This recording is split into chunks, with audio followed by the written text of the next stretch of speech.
Before GameStop became a phenomenon for meme stocks, they had to close many of their stores to survive as a brand. One of those stores was located in my town, where I had worked as a game advisor until the very last day of our store.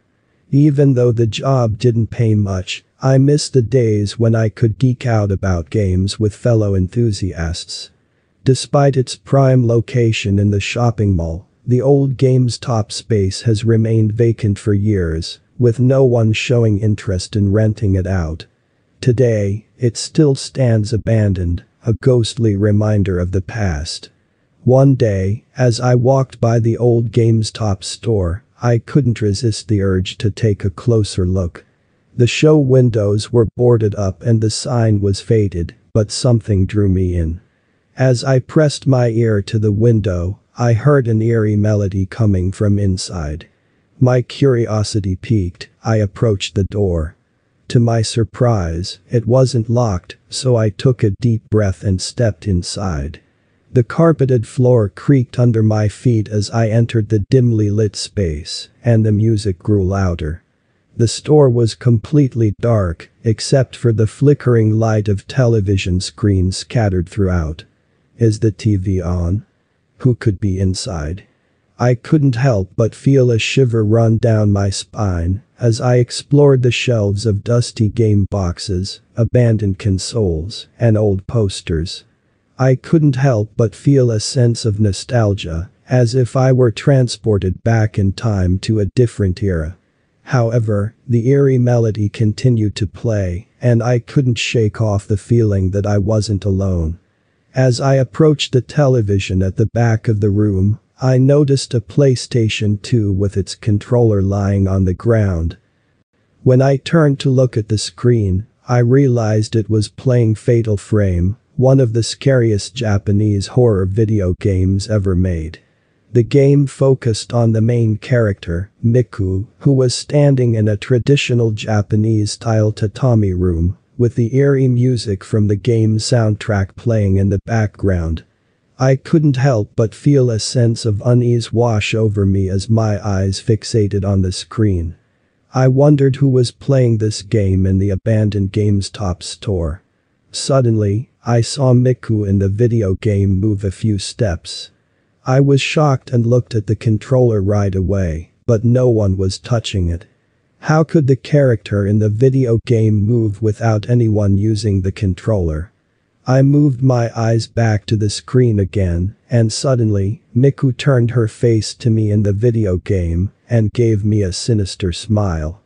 I screamed and tried to dash to the door as soon as possible to run for my life. Passing through all the empty shelves, I almost reached the door, but it suddenly shut as I got to it.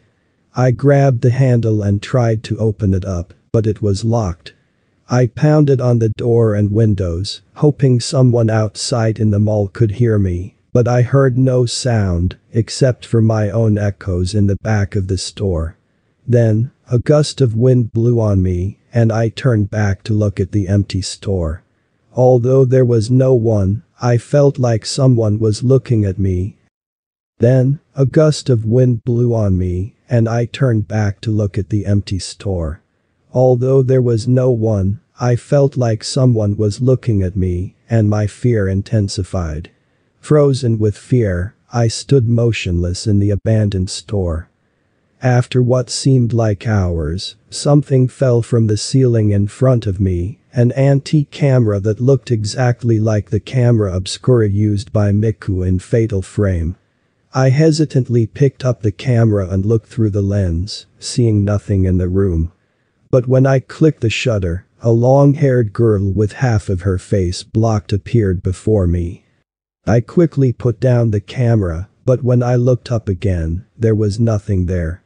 I picked up the camera once more and took another picture, only to see the girl much closer with her mouth wide open, revealing an unsettling number of teeth. My heart racing, I ran along the wall of the store, taking more pictures as I went. Each time I looked through the lens, the girl was closer, her mouth wider and more menacing. Desperate to defend myself, I continued to blindly click the shutter of the camera, hoping to capture the ghost into the camera film, just like what can happen in the video game Fatal Frame.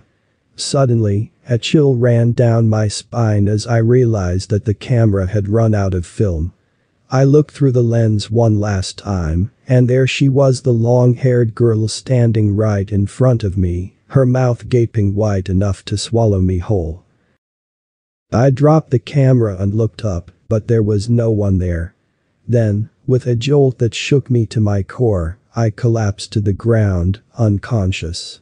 As I regained consciousness, I found myself standing in the middle of a traditional Japanese-style tatami room, unable to move. The nightmare had become a reality, and I was now Miku, the protagonist of Fatal Frame. I tried to scream for help, but no sound escaped my lips. It dawned on me that I was trapped in the game and could not escape until someone played and completed it. I was stranded in the abandoned GameStop store, unable to move or break free, and my only hope was for someone to come and rescue me. Days turned into weeks, and weeks into months, as I remained trapped in the game. I could hear people passing by the abandoned GameStop store, but no one came to my aid.